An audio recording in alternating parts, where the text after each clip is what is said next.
Welcome to open talk. This is Ajitha. ప్రకృతిలో భాగంగా ఈ అనంత విశ్వంలో ప్రతిసారి వచ్చే సూపర్ బ్లడ్ మూన్పై ఎందుకింత చర్చ జరుగుతోంది? నిజంగానే సూపర్ బ్లడ్ మూన్ కేవలం విశ్వంలో భాగమా, లేక అంతకు మించి ప్రజల జీవితాలతో సంబంధం ఉందా? ఇదే అంశం మీద ఓపెన్ టాక్లో మనతో మాట్లాడడానికి జన విజ్ఞాన వేదిక నాయకులు గోపాలరావు గారు, అదేవిధంగా మానవ వికాస వేదిక అధ్యక్షులు సాంబశివరావు గారు, వారితో పాటు విహెచ్పి అధికార ప్రతినిధి వెంకటేశ్వరరాజు గారు మన స్టూడియోలో ఉన్నారు. ముందుగా గోపాలరావు గారు చెప్పండి, 150 ఏళ్లకు ఒకసారి సూపర్ బ్లడ్ మూన్ వస్తుంది. దీంతో అంటే చాలా రాసులు కూడా పేర్లు చెప్తా ఉన్నారు. వీళ్ళ జీవితాలన్నీ కూడా అల్లకల్లోలం అయిపోతాయి అని చెప్పి ముందుగానే హెచ్చరికలు వస్తూ ఉన్నాయి. రేపే సూపర్ బ్లడ్ మూన్, రేపు సాయంత్రం, అందులో తెలుగు రాష్ట్రాల్లో ప్రధానంగా వస్తూ ఉంది. అదేవిధంగా చివరికి ముఖ్యమంత్రుల్ని కూడా వదలట్లేదు ఈ ఆస్ట్రాలజర్స్ కానీ వీళ్ళందరూ. ఏం జరుగుతుంది అంటారు? ఈ అసలు చంద్రగ్రహణం అనేది సాధారణమైన ఖగోళ ప్రక్రియ అండి.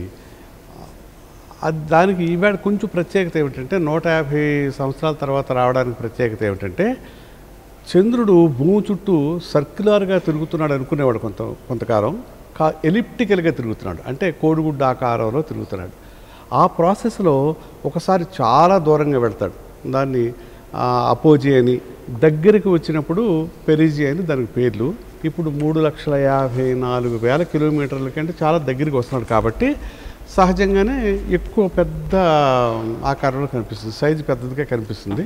అంటే 14% పెద్ద సైజుగా కనిపిస్తుంది. అదొక వింత. అంటే అది కూడా చాలాసార్లు జరిగిందే, సుందరంగా చూడడానికి బాగుంటుంది. తర్వాత బ్లూ మూన్ అన్నది ఏమిది కాదండి, ఒకే నెలలో రెండోసారి పౌర్ణమి వచ్చింది కాబట్టి బ్లూ మూన్. అది ఇంగ్లీష్ సామెత, once in a blue moon అన్న దాంట్లోంచి వచ్చింది కాబట్టి అది పెద్దది కాదు. రెడ్గా ఉండడానికి కారణం ఏంటంటే, డైరెక్ట్గా సన్ రేసు భూమికి దగ్గరగా దాని అంచు నుంచి చంద్రుడి మీద పడతాయి కాబట్టి earth absorbs all the other colours and allows only red to fall on moon, కాబట్టి రెడ్గా కనిపిస్తుంది. ఏదేమైనా ఈ మూడు ఒకేసారి జరగడం అనేది మా ఉద్దేశంలో సుందరమైన దృశ్యం కాబట్టి మేము ఏ బెంగ లేకుండా, ఇది లేకుండా చక్కగా ఈ దృశ్యాన్ని తిలకించమని చెప్తాం అందరు. నేను అదండి ఈ రేపు జరిగేది. అంతకంటే పర్టికులర్గా కొన్ని రాసులకు సంబంధించి కర్కాటక రాశి తర్వాత ఇంకా మిగిలిన గుర్తులేవు, బట్ వీళ్ళందరూ కూడా అత్యంత జాగ్రత్తగా ఉండాలి. 5 నుంచి టైం వరకు కూడా అసలు కనీసం ఏమీ తినకూడదు, లేదంటే ఏం చేయకూడదు. ఇవన్నీ ఎందుకు వచ్చినాయి అంటారు? అవన్నీ సైంటిఫిక్ దీని ప్రకారం ఏమి కాదండి. రాసులు అన్నవి వీళ్ళు అనుకున్న రాసులు ఎలా వచ్చినాయి అంటే, ఒకప్పుడు మానవుడు వేట నుంచి వ్యవసాయం వచ్చేటప్పుడు అతనికి ఋతువులు కావాల్సి వచ్చాయి. ఎప్పుడు వర్షం పడుతుంది, ఎప్పుడు ఎండలు కాస్తాయి, ఎప్పుడు చలి వేస్తుంది అనేది ఋతువులు కావాల్సి వచ్చినప్పుడు హిపార్చస్ అన్నాడు క్రీస్తుపూర్వం అనేక శతాబ్దాల క్రితమే సూర్యుడు వచ్చి ఒక పోలు పాతి ఆ నీడని ఒక గీతలు గీయడం మొదలుపెట్టాడు. అంటే రకరకాలుగా అబ్జర్వ్ చేశారు. ఆ నీడ రోజు రోజుకి మారుతూ 180 డేస్ ఒక పక్కకి, మళ్ళీ 180 డేస్ రెండో పక్కకి రావడం గమనించాడు. కాబట్టి ఈ 365 రోజుల్లో ఏదో ఒకటి జరుగుతుంది, అది భూమి అటు ఇటు తిరుగుతుందా ఏమిటా అని. అయితే ఆ గీతలు చూసి ఇది ఈ 4 నెలలు వర్షాలు పడతాయి, ఈ 4 నెలలు వేసవికాలం, ఈ 4 నెలలు శీతాకాలం అన్నది కనిపెట్టాడు. ఋతువులకి కారణం తెలియదు. మొత్తానికి ఎప్పుడు ఆ గీత దగ్గరకు వచ్చినప్పుడే వర్షాలు. ముఖ్యంగా ఈజిప్ట్లో నైలు నది ప్రాంతంలోను, టైగ్రిస్, యుఫ్రేటస్, బాబిలోనియా, మెసొపటోమియా ఆ ప్రాంతంలో సారవంతమైన భూముల్లోకి వ్యవసాయం మొదలుపెట్టినప్పుడు ఆ మానవుడికి వీటిని గమనించవలసిన అవసరం వచ్చింది. అయితే ఈ గీతలు తన దగ్గరే ఉంటాయి. వేరే చోటుకి వెళ్ళేటప్పుడు, వేరే ప్రాంతం వాడు వచ్చినప్పుడు నా గీతలు చూడమంటే కుదరదు. వాడికి ఆ దేశం వెళ్ళినా సరే గుర్తులు చెప్పాలి వాడికి. కాబట్టి ఒరే బాబు, ఈ గీత వచ్చినప్పుడు ఒక్కసారి ఆకాశం మీదకు చూడు, అది మేకలాగా ఉన్నాయి ఆ నక్షత్రాలు, ఈ నక్షత్రం అక్కడికి వచ్చేటప్పుడు వర్షాలు పడతాయి, తర్వాత ఈ నెలలో కొంచెం తగ్గుతాయి, ఈ నెలలో చలి అని తను ఊహించుకున్నాడు. మేఘం చూడండి, నాకు ఏనుగులా కనిపిస్తే ఇంకోటి కుక్కలాగా ఉందన్నాడు, మారిపోతుంటుంది. అలాగా కొన్ని గుర్తులకి ఆనాటి గుర్తులే పెట్టాడు చూడండి. వ్యవసాయం అవసరమైన రోజుల్లో ఎక్కడ కూడా బస్సు గుర్తు కానీ, ఫ్లైట్, విమానం గుర్తులు అలా ఉండవు. ఇప్పుడైతే వాటి మానవుడికి ఏవైతే కొంచెం బాగా అనుకువగా ఉన్నా ఆ గుర్తులు పెట్టుకున్నాడు. కానండి ఇది రేపు వచ్చేది మనకి మహా అయితే 3,54,000 కిలోమీటర్ దగ్గరికి వస్తుంది చంద్రుడు. రాసులు అనేవి కొన్ని కాంతి సంవత్సరాల దూరంలో ఉన్నాయండి. కాంతి సంవత్సరాలు తెలుసు కదా, ఒక సెకండ్కి 3 లక్షల కిలోమీటర్ల చొప్పున కాంతి ప్రయాణం చేస్తుంటే కొన్ని సంవత్సరాలు పడుతుంది అక్కడికి వెళ్ళడానికి. పైగా అవన్నీ పేపర్ మీద గీసినట్టుగా లేవు. మనం అనుకున్న ఆ మేషరాశిలో ఉన్న నక్షత్రాలు కూడా ఒక నక్షత్రానికి ఇంకో నక్షత్రానికి కొన్ని కాంతి సంవత్సరాల దూరాలు ఉన్నాయి. మనం అది పారాడాక్స్ గల ఇటుని చూస్తే 2 డైమెన్షన్లో పేపర్ మీద ఉన్నట్టు ఉంటాయి, కానీ దానికి దీనికి సంబంధం లేదు. ఆ ఇన్ఫ్లుయెన్స్ కూడా ఏమీ లేదండి. ఇది ప్రతి సంవత్సరం ఇప్పుడు జరిగే మామూలు సాధారణ ప్రక్రియ తప్పదు ఏమీ లేదు. సుందరమైన దృశ్యం కాబట్టి అందరినీ చక్కగా వీక్షించమని మాత్రం మేము చెప్తున్నాం. రైట్. వెంకటేశ్వరరాజు గారు చెప్పండి. ఒక మంచి సుందరమైన దృశ్యం రేపు సాయంత్రం ఆవిష్కరించబోతోంది. భూమికి అతి దగ్గరగా చంద్రుడు వస్తూ ఉన్నాడు. దాన్ని మనం సూపర్ బ్లడ్ మూన్ అనుకుంటున్నాం, ఎందుకంటే రెడ్ కలర్లో చంద్రుడు కనిపిస్తాడు కాబట్టి. గ్రహణం ఏంటి, దాన్ని ఒక పక్కేమో అందరు కూడా స్నానాలు, గ్రహణం వచ్చి వెళ్ళిపోయేంతవరకు స్నానాలు చేయొద్దు, ఆ తర్వాత స్నానం చేయండి, ముందు స్నానం చేయండి, ఏమీ తినొద్దు, దేవాలయాలన్నీ మూసివేయడము, ఇవన్నీ కూడా ఎంతవరకు కరెక్ట్ అంటారు ఈ రోజుల్లో కూడా? ఒకప్పుడు అంటే మనకి ఎన్ని గ్రహాలు ఉన్నాయో తెలియదు, ఈ గ్రహణం ఎందుకు ఏర్పడుతుందో తెలియదు. ఈరోజు శాస్త్ర సాంకేతిక రంగాల్లో ఇంత ముందుకెళ్తా ఉన్నప్పుడు కనిపిస్తా చంద్రుడి మీద వెళ్ళి మనం చూసి చంద్రుడు ఎలా ఉంటాడో చూసి వచ్చిన తర్వాత కూడా ఇంకా ఇలాంటివి చెప్పడం ఎంతవరకు కరెక్ట్ అంటారు? అమ్మా, ఒకప్పుడు గ్రహాలు, ఈ ఖగోళ శాస్త్రం ఇవన్నీ లేవు అని అనేది నిజం కాదు. లేవని అనలేదండి, పూర్వ నుండి కూడా డే బై డే ఇంప్రూవ్ అవుతా ఉన్నాయి. లేవని అనలేదు. ఇంప్రూవ్ అవ్వడం, నేల మీద నుంచి చంద్రుడిని చూసిన రోజుల నుంచి మనం చంద్రుడి మీద అడుగు పెట్టిన రోజు వరకు ఒక పరిణామ క్రమం చెప్తున్నాను. విషయం ఏంటంటమ్మా, ఇవాళ త్రేతాయుగంలో కూడా విమానం, పుష్పక విమానం ఉండేది అని చెప్పి మనం చదువుకుంటున్నాం. మనం దాన్ని చూస్తూ, దాన్ని ఏంటంటే అక్కడ వాళ్ళు ఒక దగ్గర నుంచి ఇంకో దగ్గరికి వాయువేగ మనోవేగాలతో పోయి ఉండేవారు అనేటువంటిది కూడా మనం చదువుకుంటున్నాం. అయితే విషయం ఏంటంటే గతం లేనిది మనం లేము, అంటే మన తాత లేనిది మనం లేము. అదేవిధంగా ఇవాళ ఏదైతే మనం చూస్తూ ఉన్నామో, ఇవాళ ఏదైతే మనం అంటున్నామో అవన్నీ కూడా పెద్దవాళ్ళు, మనకంటే ముందు తరాల వాళ్ళన్నీ అవన్నీ అనుభవించి, దాన్ని చూసి, దాన్ని మేళవించి, దాని యొక్క పద్ధతులను పట్టి రాసినటువంటి విషయాలు. ఇవాళ ఒక చిన్న ఉదాహరణ చెప్తా. ఇవాళ పంచాంగము అంటున్నాము. ఇవాళ తిథి, వార, నక్షత్ర, యోగ, కరణం, ఇవి ఈ పంచ అంగములు కలిగినటువంటిది పంచాంగము.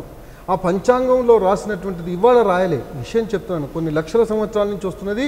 ఇప్పుడు భూమి పుట్టినప్పటి నుంచి కూడా మనం ఏదైతే 5118 సంవత్సరాల క్రితం భూమి పుట్టింది, అప్పటి నుంచి ఇప్పటి వరకు ఈ యొక్క ఏదైతే, అంటే భూమి పుట్టిందంటే భూమి కాదు, అంటే కలియుగం. ఎందుకంటే భూమి పుట్టి లక్షల సంవత్సరాలు, ఇంతవరకు సరిగ్గా అంచనా వేయలేక ఈ యుగాలు ఉండే చతుర్యుగాలు అనేటువంటివి అయితే ఉన్నాయో, అయితే ఈ యుగాలలో కలియుగం ఉండేటువంటిది, అయితే ద్వాపర యుగం తర్వాత కలియుగం వచ్చింది. అయితే ఇవన్నీ కూడా మనకున్నటువంటి ఇప్పుడు వరాహమిహుడు కానీ, శుశ్రుడు కానీ, కనాథుడు కానీ, వీళ్ళందరూ చేసినటువంటి, వీళ్ళందరూ ఈ ఖగోళ శాస్త్రాన్ని బట్టి వాళ్ళు చెప్పినటువంటిది వానికి ఏదైతే ఉన్నాయో అవన్నీ నిజమవుతున్నాయి. నెంబర్ 1. నెంబర్ 2 ఏంటంటే ఇవాళ ఎన్నడో రాసినటువంటి పంచాంగంలో ఈరోజు ఇన్ని ఘడియలకు, ఇన్ని విఘడియలకు ఈ చంద్రగ్రహణం పడుతుంది, మళ్ళీ ఇన్ని ఘడియలకు, ఇన్ని విఘడియలకు మళ్ళీ చంద్రగ్రహణం వీడుతుంది అనేటువంటిది వాళ్ళు రాసినటువంటి దానికి తూచా తప్పకుండా అక్కడ అదే జరుగుతున్నది. అంటే ఇది కూడా వన్ కైండ్ ఆఫ్ సైన్స్, ఇది కూడా వన్ కైండ్ ఆఫ్, అంటే ఏదైతే మ్యాథ్స్. విషయం ఏంటంటే రేపు వచ్చేటువంటి సంపూర్ణ రాహుగ్రస్త చంద్రగ్రహణం ఏదైతే ఉందో దాని యొక్క ఏదైతే ఎప్పుడు పడుతుంది, ఆ గ్రహణం ఎప్పుడు పడుతుంది, ఎప్పుడు వీడుతుంది అనేటువంటిది కూడా మన పూర్వీకులు చెప్పారు. తర్వాత దాంట్లో పంచాంగాలలో రాసున్నాయి ఇవన్నీ.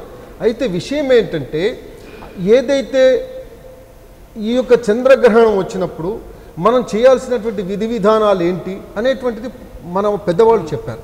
దాన్ని పాటించాల్సినటువంటి అవసరాలు కూడా ఉన్నాయి. దానివల్ల జరిగేటువంటి నష్టాలు నేను ఒక ఉదాహరణ చెప్తా. చాలామంది అంటే విషయం ఇవాళ ఎవరైతే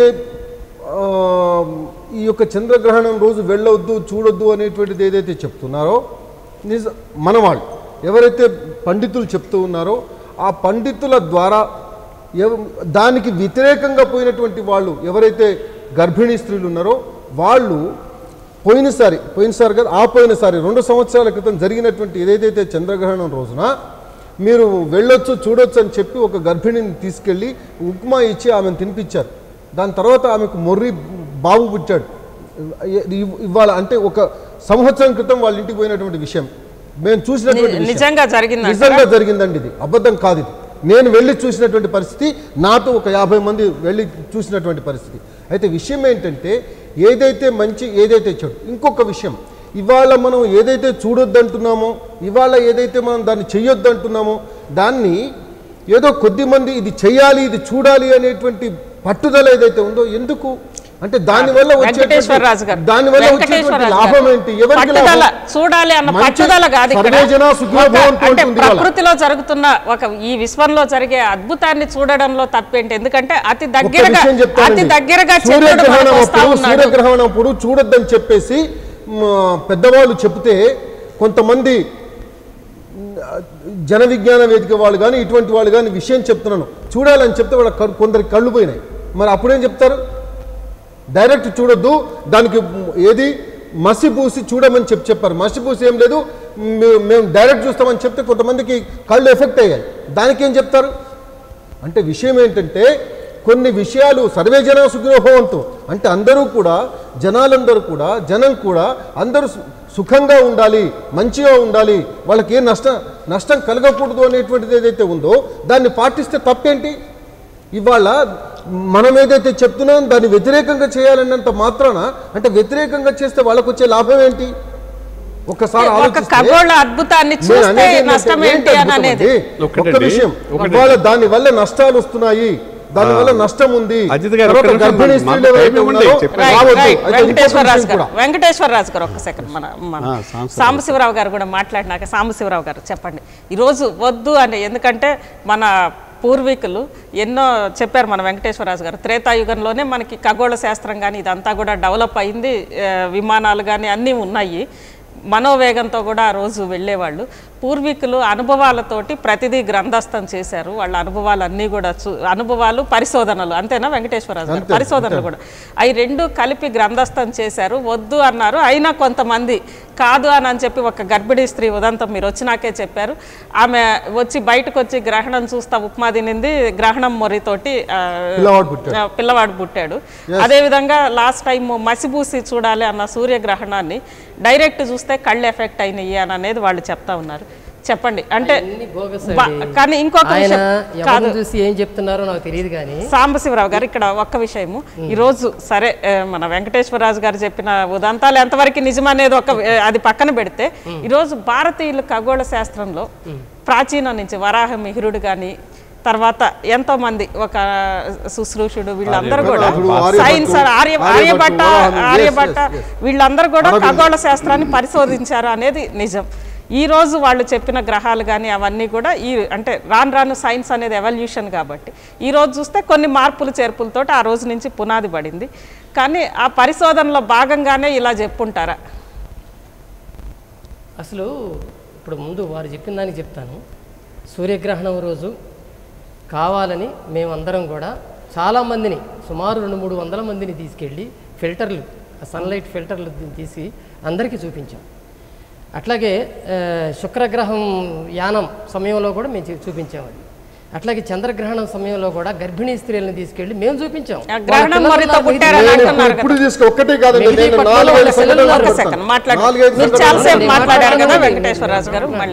గ్రహణ సమయంలో మేము అట్లా ప్రతిసారి ప్రయోగాలు చేస్తున్నాం. వాళ్ళందరూ చక్కగా పుడుతున్నారు, ఎక్కడ ప్రాబ్లం లేదు. ఇంకోటి తెలుసా, నేను మా ఇంట్లో చేశాను ఆ ప్రయోగం, మా ఇంట్లో చేశాను. మా పిల్లల్ని వచ్చి చూడండి. కనుక 1980లో సూర్యగ్రహణం సంపూర్ణ సూర్యగ్రహణం వచ్చినప్పుడు వీధిలోకి తీసుకెళ్ళి నా భార్య ప్రెగ్నెన్సీగా ఉన్నప్పుడు చూపించాను. చక్కని పిల్లలు పుట్టారు. ఏంటి ఇవన్నీ కూడా పిచ్చి నమ్మకాలని మన తరతరాల నుంచి మన మీద రుద్దుతూ ఆకాశంలో జరుగుతున్నటువంటి వింతల్ని కోల్పోయే పరిస్థితి. ఆకాశంలో ఏదో జరుగుతుంటే భయపడి ఇళ్లల్లో తలుపులు వేసుకొని బెడాయించుకొని కూర్చునేటువంటి ఒక పిరికితనాన్ని మనకు నూరిపోశారు. మీరన్నట్టు ఆర్యభట్ట, బ్రహ్మగుప్త వీళ్ళందరూ కూడా చాలా గొప్ప సైంటిస్టులు ఉన్నారు మనకి. ఆ వారసత్వాన్ని మనం ఎప్పుడు కాదనకూడదు. ఆ వారసత్వం మన ఇండియాలోనే కాదు, ఇతర దేశాల్లోనూ ఉంది. చైనాలో క్రీస్తుపూర్వం 2000 సంవత్సర కాలంలోనే గ్రహణాలు ఎప్పుడు వస్తాయి అనే విషయాన్ని లెక్కగట్టి చెప్పారు. వాళ్ళు చెప్పారు.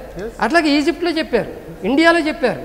ఎందుకంటే ఆకాశ పరిశీలన అనేటువంటిది అది ప్రతి దేశంలో జరిగింది. ఆ జ్ఞానం ప్రతి దేశంలో పుట్టింది. వేదకాలంలో కూడా ఆకాశాన్ని చూసి లెక్కలు వేసినటువంటి ఉదంతాలు ఉన్నాయి. కనుక అది వేరు. ఆకాశాన్ని స్టడీ చేసి ఆకాశంలో జరుగుతున్న వింతల్ని లెక్కగట్టి వాటికి ఒక లెక్కలు తయారు చేయటం వేరు. అది కాకుండా వాటికి లేనిపోని అభూత కల్పనలు చేసి ఫలిత శాస్త్రాలను రూపొందించి ఇదిగో ఈరోజు ఇది చేస్తే ఈ చెడు ఫలితం వస్తుంది, ఇది వస్తుంది, అది వస్తుందని చెప్పటం వేరు. సో గ్రహణాలు అనేటువంటివి ఆకాశంలో జరుగుతున్నటువంటి ఒక అద్భుతమైన వింతలవి. అవి తప్పనిసరిగా చూడాల్సిందే. దానికి లెక్కలున్నాయి. ఎప్పుడు ఏ గ్రహణం వస్తుంది అనేది లెక్కలున్నాయి. ఒక చోట మనం చూసినటువంటి గ్రహణం మరొక చోట మనకి అదే టైంలో అదే విధంగా చూడాలంటే 6585 రోజులు 8 గంటలు పడుతుంది. అంటే 18 సంవత్సరాల 10 నెలల 8 గంటలు పడుతుంది. ఇది లెక్క. ఒక 20 సంవత్సరాల క్యాలెండర్లన్నీ దగ్గర పెట్టుకుంటే ఏ గ్రహణం ఎప్పుడు వస్తుందో మనం లెక్కలేసి చూపించవచ్చు. మనం చేయొచ్చు. జ్యోతిష్యులు చేయాల్సిన పనిలే ఆ పని మనం చేయొచ్చు. కనుక దీనికి అన్ని లెక్కలు ఉన్నాయండి.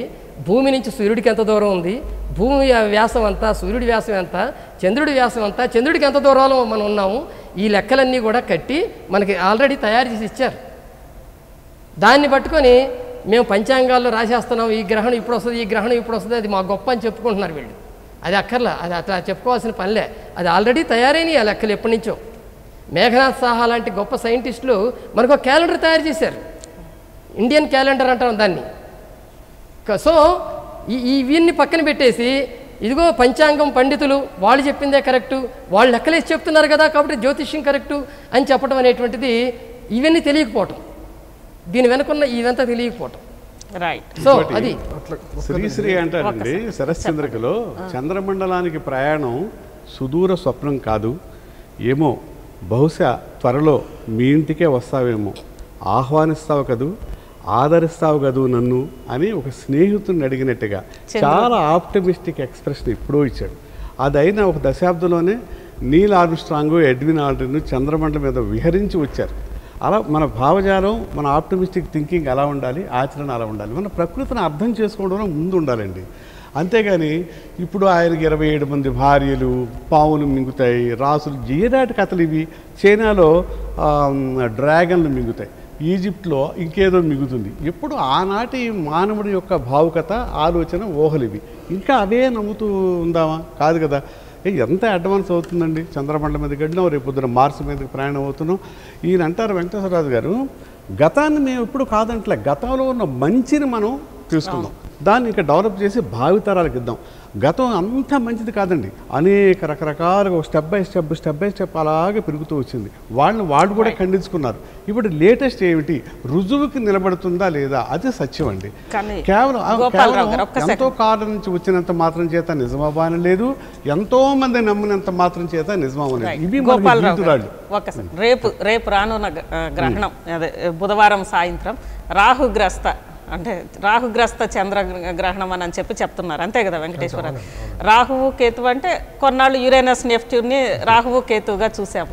ఈరోజు యురేనస్ అనేది, రాహు అనేది లేదు అనేది ఈ మధ్య కాలంలో వచ్చిన థియరీల ప్రకారం అది గ్రహం కాదు, కేవలం నీడే అని చెప్పి. ఇప్పుడు అసలు ఏంటి ఈ రాహు అనే ఎగ్జిస్టెన్స్కి సంబంధించి చర్చ ఉందండి. నేను ఇంకోలా అనుకోపోతండి, ఒక 7వ 8వ తరగతి చదువుతున్న కుర్రోడిని కూడా తీసుకురండి అని, సెటైరికల్ కాదు, నిజంగా నీకు ఏం చెప్తున్నారు బాబు స్కూల్లో అని అడుగుదాం అనిపించిందండి. వాడు సూర్యుడు నక్షత్రం అండి, తన చుట్టూ ఈ 8 గ్రహాలు, ఇప్పుడు 8. Pluto is not considered as planet.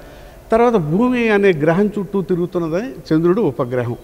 ఇవి సాధారణ మామూలు విద్యార్థి చెప్పేస్తున్నాడు. ఈవేళ మనం సూర్యుడిని గ్రహం అంటున్నాం, చంద్రుడిని గ్రహం అంటున్నాం. ఇది సైంటిఫిక్గా కరెక్ట్ కాదండి ఇది. కాబట్టి ఆ లేటెస్ట్ టెక్నాలజీ తెలుసుకొని మాట్లాడాలి. ఇవన్నీ ట్రాష్. దీని మీద ప్రమాదం జరుగుద్ది అన్నది కూడా కాదు. ఏం ప్రమాదం జరుగుద్దండి, ఏమి అవుతుంది, ఏమి అవ్వదు. కాబట్టి ఎందుకంటే ఖండించాలంటున్నారు. ఒక అజ్ఞానాన్ని మనం విజ్ఞానవంతులుగా చేయాలి, కానీ అది మరింత భయపెట్టి దీనికి పరిష్కారాలు ఉన్నాయి, అవి చేయండి ఇవి చేయండి అని మరింత భయభ్రాంతులు చేయకూడదు అనేది మా ఉద్దేశం. ఆ మేరకు నేను చెప్తాం. ఇదే అంశం మీద మనతో మాట్లాడడానికి ప్రముఖ పండితులు బాషంపల్లి సంతోష్ కుమార్ గారు ఫోన్ లైన్లో ఉన్నారు. సంతోష్ కుమార్ గారు చెప్పండి, రేపు భూమికి అతి దగ్గరగా చంద్రుడు వచ్చే ఒక అరుదైన అద్భుతం ఎవరు కూడా ప్రజలెవరు చూడొద్దు అని చెప్పి పండితులు ఎందుకు చెప్తా ఉన్నారు? అమ్మ చూడొద్దు అని పండితులు చెప్పట్లేదు, చెప్పండి. కేవలం కొద్దిమంది అంటే ఇప్పుడు కర్కాటక రాశిలో గ్రహణం సంభవిస్తున్నది కాబట్టి కర్కాటక రాశికి సంబంధించి పుష్యమి నక్షత్ర చతుర్థ చరణం మొదలు ఆశ్లేష నక్షత్రం ప్రథమ చరణం వరకు కూడా గ్రహణం కాబట్టి మిథున రాశి వారు కానీ, కర్కాటక రాశి వారు కానీ, సింహరాశి వారు కానీ కొద్ది మందికి గ్రహణం అనేటువంటిది దుష్ఫలితం ఇస్తుంది కాబట్టి అది చూడవద్దు అని అందరికీ ఇదే కోవలో చెప్పట్లేదు, అందరినీ చూడవద్దని చెప్పట్లేదు. దీంట్లో కొద్ది మందికి బాగుంటుంది, కొద్ది మందికి బాగుంటుంది. సంతోష్ గారు ఇప్పటి వరకు చర్చ అసలు ఆ కొద్ది మందికి బాగుండడం ఏంటి, ఈ రాసులు ఏంటి అని అనేదే చర్చ జరుగుతూ ఉంది. ఎందుకు కొద్ది మందికి ఉంటే భూమికి అతి దగ్గరగా చంద్రుడు వచ్చినప్పుడు అందరికీ ఒకే రకమైన ప్రభావం ఉంటుంది కదా, కొన్ని రాసులకి సపరేట్గా రావడం ఏంటి, అసలు ఈ రాసులు అనేవి ఉన్నాయి అంటారా? ఎందుకు లేవమ్మా, రాసులు ఉన్నాయి. ఇప్పుడు ప్రకృతిలో అన్ని ఉన్నాయి. ప్రకృతిలో నెగటివ్ ఎనర్జీ ఉంది, ప్రకృతిలో పాజిటివ్ ఎనర్జీ ఉంది కదా. ఇప్పుడు గ్రహణ సమయంలో ఒకటమ్మా, మీరు ఇప్పుడు వీళ్ళందరూ ఎవరైతే హేతువాదులు ఉన్నారో, మీరు ఎవరైతే నమ్మకం లేనటువంటి వారు ఉన్నారో అందరికి ఒకటే ప్రశ్న. గ్రహణం సమయంలో ప్రకృతిలో అనేకమైనటువంటి మార్పులు వస్తాయి. ఆ సమయంలో చాలా వరకు జంతువులు కూడా ఆహారం ముట్టవు, జంతువులు కూడా చాలా నియమంగా ఉంటాయి.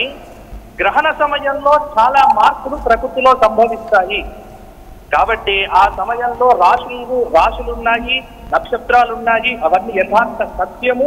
ఇవి లేవు అని అనుకోవటం చాలా అవివేకమైనటువంటి మాట. కానీ సంతోష్ గారు ఒక్క విషయం చెప్పండి. కాదండి, వాటి ప్రభావం మానవ జీవితం మీద లేదని చెప్తున్నారు. రైట్ గోపాలరావు గారు ఒక్క సెకండ్. సంతోష్ గారు ఒక్క విషయం చెప్పండి. అసలు అంటే రేపు చంద్ర గ్రహణానికి సంబంధించి రాహుగ్రస్త చంద్రగ్రహణం అంటున్నారు. మనం అంతా కూడా చిన్నప్పటి నుంచి చదువుకుంటా ఉన్నాము.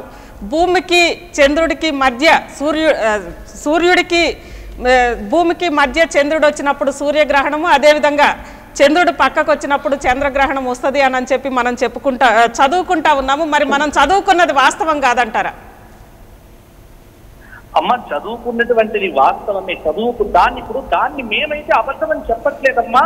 ఇది విశ్వాసానికి సంబంధించినటువంటి అంశం. అంటే ఇక్కడ మనం చదువుకున్న చదువులో ఇక్కడ రాహువు అనే ప్రస్తావన ఎక్కడి నుంచి వచ్చింది? ఎందుకంటే ఈ రాహువు అనే ఒక పామందామా ఇంకొకటి అందామా, రాహువు చంద్రుడిని మింగడానికి వచ్చినందువల్లే రేపు చంద్రగ్రహణం వస్తుంది అని మనం అనుకుంటున్నాము.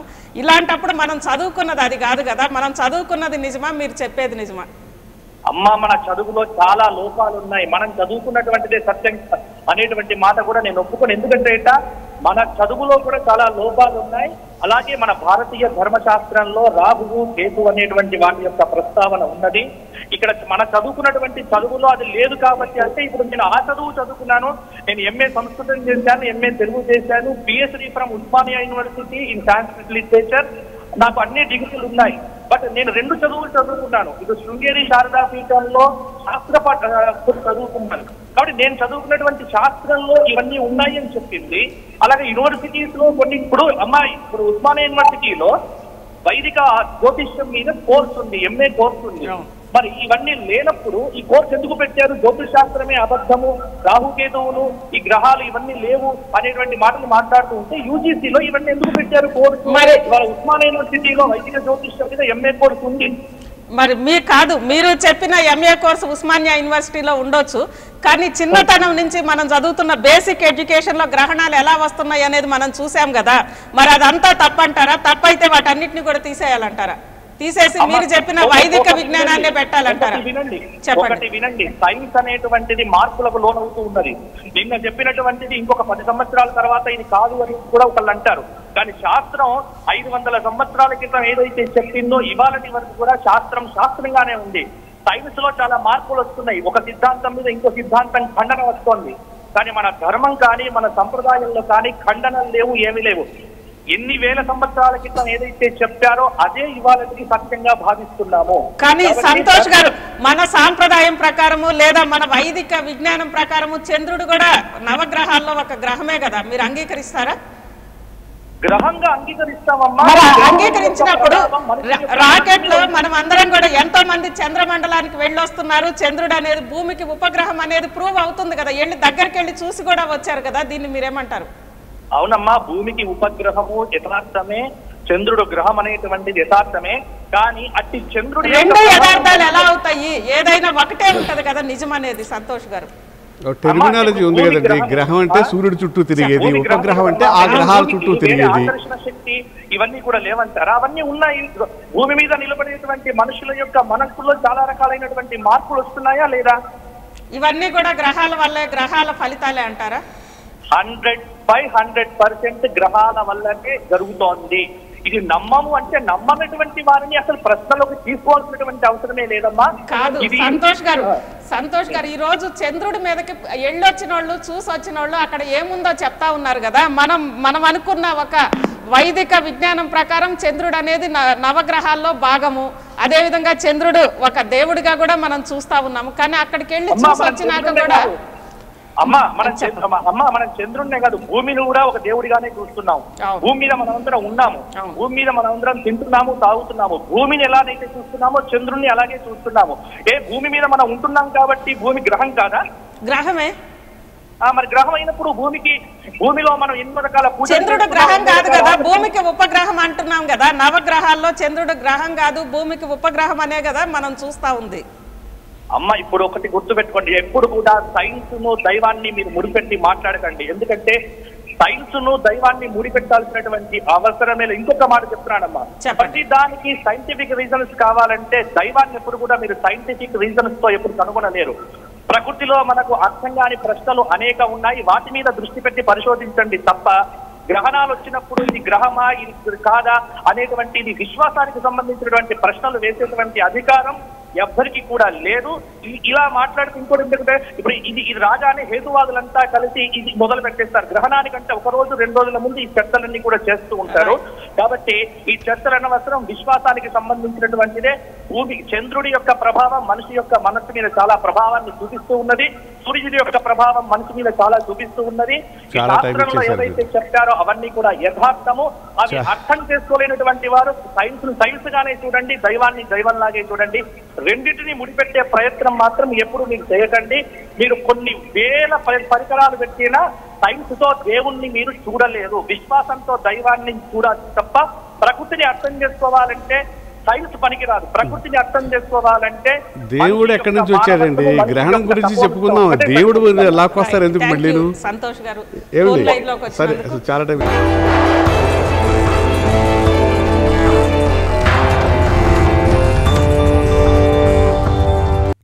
For more updates, please subscribe 99 TV Telugu.